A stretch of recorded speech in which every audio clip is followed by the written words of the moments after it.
अवधनामा की वीडियोस देखने के लिए पहले सब्सक्राइब पर क्लिक करें और फिर बेल पर भी क्लिक करना ना भूलें।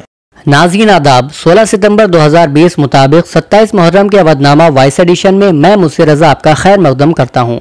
अवधनामा के सफ़े अव्वल पर जली सुर्खी के साथ वजीर दिफा राजनाथ सिंह का बयान शाये हुआ है। वजीर दिफा ने पार्लियामेंट के तवस्सुत से चीन को खबरदार करते हुए कहा, मशरक़ी लद्दाख के सरहदी इलाकों की हैसियत को यकतरफा तब्दील करने की उसकी कोशिश किसी भी तौर मंजूर नहीं की जाएगी।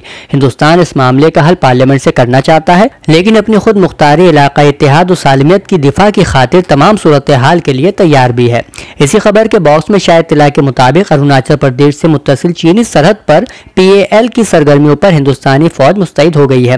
वाज़ेह है कि मशरक़ी लद्दाख के पेंगोइंग लेक के जनूबी इलाके में PLA की दरअंदाजी की कोशिशों को हिंदुस्तानी सिक्योरिटी एहलकार नाकाम कर चुके हैं। सफ़े की दूसरी जानिब शाये खबर के मुताबिक कौमी सलामती के मुशीर अजीत डोभाल ने मॉस्को में शंघाई ताउन तंजीम SCO के कौमी सलामती के मुशीरों की आला सतही मीटिंग में पाकिस्तान के जरिए हिंदुस्तानी जमीन को जाहिर करने वाले नक्शे दिखाए जाने पर सख्त मुखालिफत का इजहार करते हुए मीटिंग का बायकाट किया है। उन्होंने साफियों से बातचीत करते हुए कहा कि रूसी कौमी सलामती के मुशीर की सदारत में मुनक्किद इस मीटिंग में पाकिस्तानी कौमी सलामती के मुशीर ने बदनियती से वो तसव्वुराती नक्शा पेश किया जो उसने कुछ दिन पहले सरकारी तौर पर जारी किया था।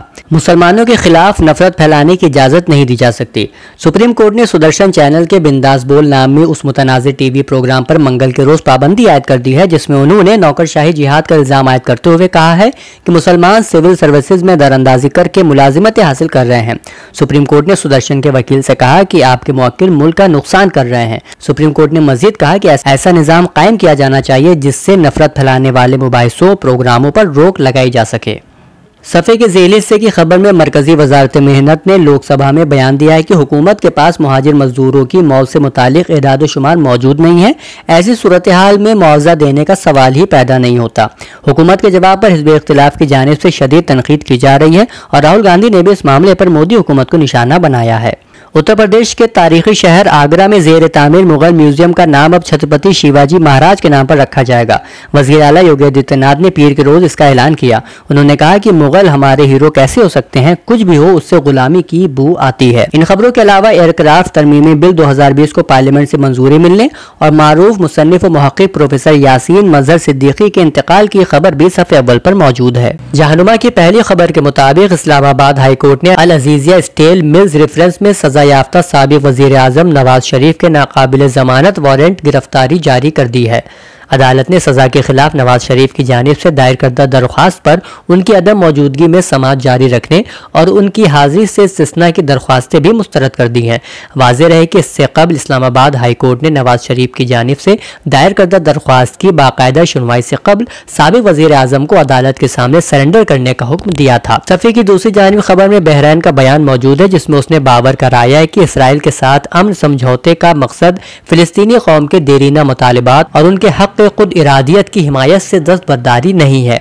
इसी खबर से मिली इत्तला में इसराइल और बहरैनी वजारत दफा के इलाकाई अमन पर बातचीत की खबर मौजूद है, जिसमें दोनों ममालिक ने खित्ते में इस्तेहकाम, बाहमी शराकत, दोनों वजारतों के दरमियान ताउन और इलाकाई अमन को मजीद मुस्तहकम के लिए मुश्तरका इक़दाम पर जोर दिया है। पाकिस्तान के वज़ीर आज़म इमरान खान ने ख़वातीन और बच्चों से जिनसी ज़्यादती के वाक़यात में मुलव्विस अफराद को इबरत आमोज़ सज़ाएं देने की हिमायत कर दी है और कहा है कि ऐसे मुजरिमों को चौक में सरेआम तख्तेदार पर लटकाया जाए या उन्हें कीमियाई मवाद के इस्तेमाल से नामर्द बना दिया जाए। सफ़े के ज़ेल हिस्से की खबर के मुताबिक जापान के बरसरी इख्तिदार जमात ने योशिहिडे सुगा को शिंजो आबे के बाद अपना नया रहनुमा मुंतखब कर लिया है, जिसका मतलब है कि वो तकरीबन यकीनी तौर पर मुल्क के अगले वज़ीर आज़म बन जाएंगे। गुज़िश्ता माह शिंजो आबे ने खराब सेहत की बुनियाद पर अपने इस्तीफे का ऐलान किया था। 71 साल सोगा हालिया इंतजामिया में काबीना के चीफ सेक्रेटरी के ओहदे पर तैनात है और काफी इम्कानात है कि वो जीत जाएं। इन खबरों के अलावा अक़वाम मुत्तहिदा की अपील कि रूस अमेरिका न्यू स्टार्ट मुआहदे में 5 साल की तोसी करें। सूडान में सैलाब से 102 अफराद हलाक और 7,20,000 अफराद के मुतासर होने और मुत्तहिदा अरब अमारात के कोविड-19 की वैक्सीन के इस्तेमाल की हंगामी बुनियाद पर मंजूरी देने की खबरें भी इसी सफ़े पर मौजूद हैं। 16 सितंबर के अवधनामा रियासती सफ़े की पहली खबर में वज़ीर आला उत्तर प्रदेश योगी आदित्यनाथ ने हिदायत दी है कि टेस्टिंग किट का बैकअप अस्पतालों, मेडिकल कॉलेजों और तिब्बी इदारों में रखा जाए ताकि टेस्टिंग काम बआसानी पूरा होता रहे। साथ ही इस काम को पूरी सरगर्मी से अंजाम दिया जाए। वजीर आला ने जिला लखनऊ, मेरठ, गोरखपुर, प्रयागराज, सहारनपुर और मुजफ्फरनगर पर खुसूसी तवज्जो देने की हिदायत भी दी है। दूसरी बड़ी खबर के मुताबिक रियासत के additional chief secretary information and home Avnish Kumar Awasthi ने बताया कि हुकूमत इस बात पर सख्त है कि मुकर्ररा कीमत पर ऑक्सीजन दस्तयाब हो। किसी भी सूरत ऑक्सीजन की ब्लैक मार्केटिंग नहीं होनी चाहिए। उन्होंने खबरदार करते हुए कहा कि अगर ब्लैक मार्केटिंग की गई तो FIR दर्ज करके कार्रवाई की जाएगी। वहीं additional chief secretary medical and health Amit Mohan Prasad ने बताया कि कोविड-19 टेस्ट का काम रियासत में तेज रफ्तारी से जारी है। रियासत में कल एक दिन में 1,48,118 नमूनों की जांच की गई। रियासत में अब तक मजमूई तौर पर 77,84,281 नमूनों की जांच की जा चुकी है। उत्तर प्रदेश के नए वजीर आला केशव प्रसाद मौर्य ने इंजीनियरों से गुजारिश की कि वो भारत रत्न M विश्वेश्वरैया की जिंदगी से सबक लेकर मुल्क और रियासत की तालीमी, समाजी और इक्तिसादी तरक्की में अपना ताउन दें।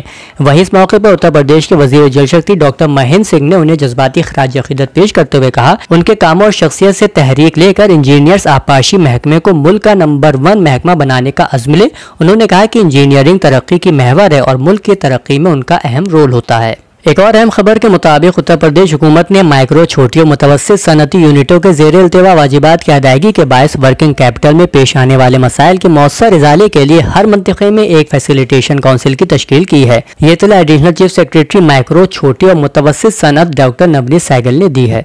इन खबरों के अलावा न्यूज़ रीडर सैयद अहमद मेहदी के इंतकाल की खबर भी सफ़े की बाई जानिब शाया हुई है। अवधनामा के इदारती सफ़े की पहली तहरीर दुनिया पर कब्जे का यहूदियों का ख्वाब में डॉक्टर हनीफ तरीन लिखते हैं, यहूदियों का अकीदा है कि वो दुनिया के मालिक हैं। इसके लिए वो सदियों से सरगर्दा भी हैं और उनके नज़दीक वो दिन भी बिलाशुबा आएगा जब दुनिया के तमाम मज़ाहिब पामाल हो जाएंगे और दुनिया भर को गुलाम बनाया जा सकेगा। सहनियों की ये बात कोई ढकी छुपी नहीं है। कई यहूदी तंजीमियों की जानिब से ये बात मीडिया में भी आ चुकी है।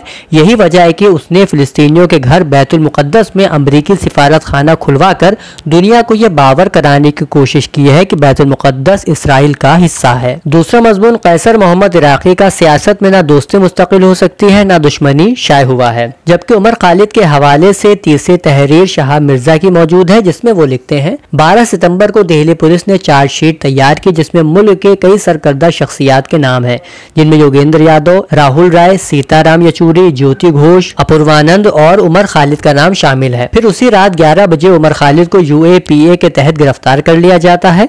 उमर खालिद पर पहला इल्जाम है कि उन्होंने डोनाल्ड ट्रंप के भारत दौरे के दौरान अवाम को सड़कों पर निकलने के लिए उकसाया था। सफ़े की आखिरी तहरीर मोहम्मद अजहर शमशाद की हिंदुस्तान में खुदकशी का बढ़ता रुझान करार पाई है। अवधनामा के 5वें सफ़े पर मौलाना सैयद मौदूदी की हयात व खिदमात पर एक मजमून मोहम्मद अब्दुल हफीज़ का शाया हुआ है, जिसमें वो मौलाना का शजर नसब बयान करते हुए लिखते हैं, सादात अहले बैत की एक शाख 3वीं सदी हिजरी में हिरात के करीब एक मकाम पर आकर आबाद हुई थी, तो चिश्त के नाम से तमाम दुनिया में मशहूर हुआ।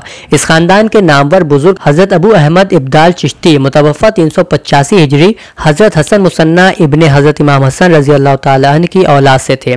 उन्हीं से सूफिया का मशहूर सिलसिला चिश्तिया जारी हुआ। उनके नवासे और जानशीन हज़रत नासिरुद्दीन अबू यूसुफ चिश्ती मुतवफ़ा 459 हिजरी सादात की एक दूसरी शाख से ताल्लुक़ रखते थे, जिनका सिलसिला नसब हज़रत इमाम अली नक़ी अलैहिस्सलाम के वास्ते से इमाम हुसैन अलैहिस्सलाम तक पहुँचता है। हज़रत नासिरुद्दीन अबू यूसुफ के फर्जंद अकबर हज़रत ख्वाजा कुतुबुद्दीन मौदूद चिश्ती मुतवफ़ा 527 हिजरी थे, जो तमाम सलासिल चिश्तिया हिंद के शेख शुयूख और ख़ानदान मौदूदिया के मोरिस आला हैं। मौलाना मौदूदी की तालीम और तरबियत बड़ी उम्दा तरीक़े पर हुई, क्योंकि उनके वालिद मोहतरम मौलवी अहमद हसन इस सिलसिले में बहुत हसास थे। अपने फर्जंद की बड़ी बारीक बेनी से तरबियत फरमाई और चाहते थे कि सैयद मौदूदी बड़े आलिम दीन बन जाएं। दूसरी तहरीर प्रोफेसर सालिया रशीद की लाला द्वारका प्रसाद अग्रवाल की उर्दू खिदमात पर मौजूद है, जिसमें वो लिखती हैं, लाला द्वारका प्रसाद को तारीख, जोग्राफिया, रियाजी, अंग्रेजी, हिंदी और उर्दू से खास शगफ था। उर्दू तो उनकी अपनी ज़बान थी। उन दिनों उर्दू ही ज़रिए तालीम हुआ करती थी। उन्होंने इन सब्जेक्ट की किताबें लिखने, लिखवाने और छपवाकर फ़रोख्त करने को अपना पेशा बनाया। सफ़े की आखिरी तहरीर नाजिया तरन्नुम की हमारा बचपन करार पाई है। मुआहदे पर सरकारी नौकरी मतलब नौजवानों के दर्द पर मरहम न लगाकर दर्द बढ़ाने की तैयारी। ये बयान है कांग्रेस की जनरल सेक्रेटरी प्रियंका गांधी का, जिससे अवधनामा के सफ़े आखिर का आगाज हो रहा है। यह बयान प्रियंका गांधी ने मुलाजिमतों में गैर मुस्तकिल निज़ाम यानी कॉन्ट्रैक्ट सिस्टम को लेकर योगी हुकूमत को तनकीद का निशाना बनाते हुए दिया है। साथ ही प्रियंका गांधी ने यह भी लिखा है कि इज्जत माब सुप्रीम कोर्ट ने पहले भी इस तरह के कानून पर अपना तल्ख तबसरा किया है।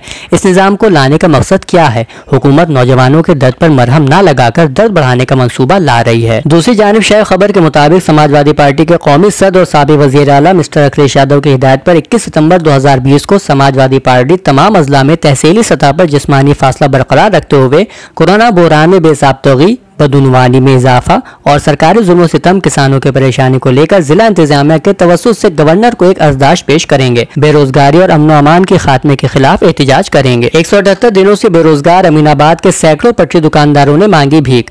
मंगल को अमीनाबाद पटरी दुकानदार और वेलफेयर सोसाइटी मनीष चौधरी और जनरल सेक्रेटरी दीपक सोनकर उर्फ शैलू सैकड़ों खातून मर्द पटरी दुकानदारों के साथ सड़क पर उतरे और अपने हाथों में कटोरा लेकर मुखालिफत की, क्योंकि 22 मार्च को वजीर आजम ने जनता कर्फ्यू का ऐलान किया था। जनता कर्फ्यू तो एक दिन बाद खत्म हो गया, लेकिन 22 मार्च से अभी तक अमीनाबाद के करीब 1000 पटरी दुकानदारों के लिए आज भी जनता कर्फ्यू बाकी है। उद्धव ठाकरे की अयोध्या आमद पर वीएचपी ने की हिमायत। कंगना रनावत और उद्धव ठाकरे के माबैन तनाज़े के दौरान उद्धव ठाकरे की अयोध्या आमद पर संतों ने मुखालिफत की थी। इस दौरान चंपत राय ने कहा था, कोई भी माई का लाल उद्धव ठाकरे को अयोध्या आने से नहीं रोक सकता।